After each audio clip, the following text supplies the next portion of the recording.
Story 1. Short-faced bear. Those creatures stood at 13 feet tall. I stood next to a model of one once and couldn't even really register how a predatory mammal could be so big. They weren't chunky like brown bears. They were muscular and lean, which makes me think they would be able to maneuver much better than other bears. Story 2. Haast's eagle, capable of flying away with a child up to 40 pounds, and could crush an adult's skull. Having those birds flying around would be absolutely terrifying. Story 3. Dunkleistus was a 12 to 15 foot long armored fish that had the estimated strongest bite force of any known aquatic animal, and one of the strongest in the animal kingdom. It supposedly fed the same way as modern suction feeders, but with an exposed section of bony plate in its mouth for shearing, similar to a biological guillotine. Imagine floating or treading water and then suddenly your leg is just gone. No thanks. Story 4. Once you think about it, it makes so much sense that these gigantic predators died out. They had to eat so much food to sustain themselves. If there's any kind of drought, fires, volcanoes killing off their food supply, they will die out so fast. Of course, all the smaller animals lasted longer than the giant versions of them. There's such a thing as being just too big for the world, in my opinion. Story 5. All these people saying megalodons, just how much time do you spend in the water? For me, it's raptors or any pack-hunting dinosaur, because if they were around, you would not be able to leave your fortified bunker. Story 6. I'm very glad the other Homo species all died out, though it would be super amazing to find an island with someone somewhere, because you see how we treat other Homo sapiens that aren't born in the same place we are. Imagine the brutality we'd inflict on each other if there were whole other species of human. Story 7. I'm surprised no one has mentioned any extinct strains of bacteria or viruses yet. No living creature would have immunity to them, which could lead to the next mass extinction. Some honorable mentions would be non-avian dinosaurs like the Nanoxaurus, which lived in northern Alaska, or the Azhdarchid pterosaurs like the Quetzalcoatlus. Those creatures stood around 19 feet tall and could still fly. Story 8. Thylacoleo carnifex, a semi-arboreal relative of the koala, which was a voracious and extremely capable hunter. All the stories we tell here about drop bears, indigenous people had to live alongside real ones. Their common name, as well as a literal interpretation of their species name, is marsupial lion.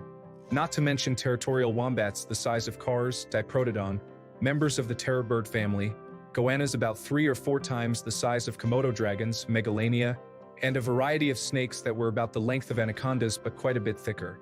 Living in Australia was a lot like playing Ark for a good 20,000 plus years of indigenous occupation of the land, depending on when people first arrived, which is a highly contentious number, at least 60,000 years.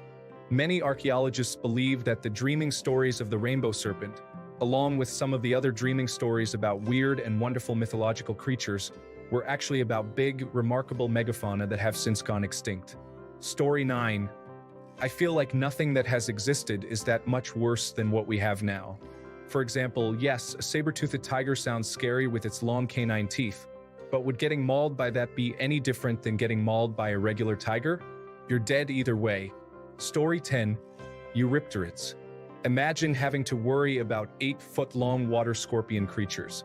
Story 11. Megalania. Imagine a Komodo dragon growing up to 18 feet long and weighing up to about 1,200 pounds, living in Australia, of course, during the Pleistocene.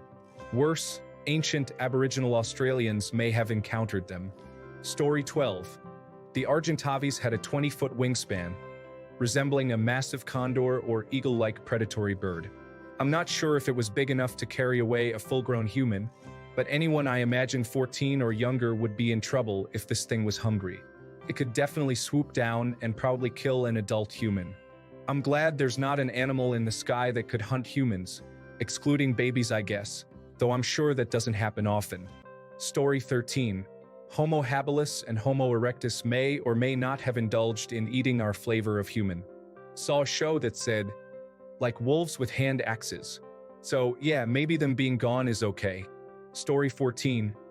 I thought drop bears were bad enough, but imagine walking through the Australian bush where an actual predator that could eat you could jump out and actually eat you. Story 15. Imagine walking down the sidewalk, or anywhere really, always nervously scanning the sky in case some overgrown 30-foot wingspan terror chicken comes swooping in for a snack. Story 16. The short-faced bear was apparently so aggressive it may be responsible for changing human history, as early nomadic movements went around its territory. Story 17.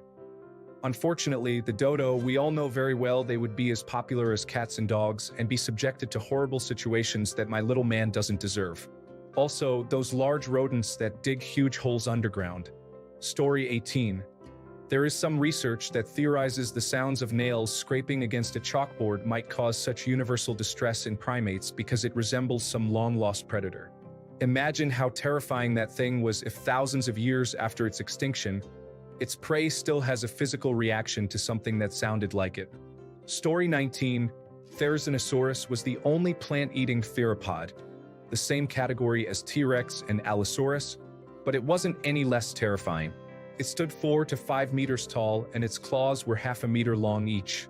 Story 20. I am not an arachnophobe, but that would change in an instant if some of the spiders from the Jurassic period came back. Apparently, the small spider enemy role-playing games love so much is only a slight exaggeration. Story 21. So, animals evolve instincts for a reason because those instincts provide critical benefits that boost their ability to reproduce. One such instinct humans have is referred to as the uncanny valley. This is an instinctive human aversion to things that look similar to us but aren't quite human. For humans to have such an instinct means there had to have been something that looked like us but wasn't human and was extremely dangerous. I'd like to thank God that I've never seen those things. Story 22. I'm going to say Tyrannosaurus rex and its close relatives. Contrary to the way they're depicted in Jurassic Park, T.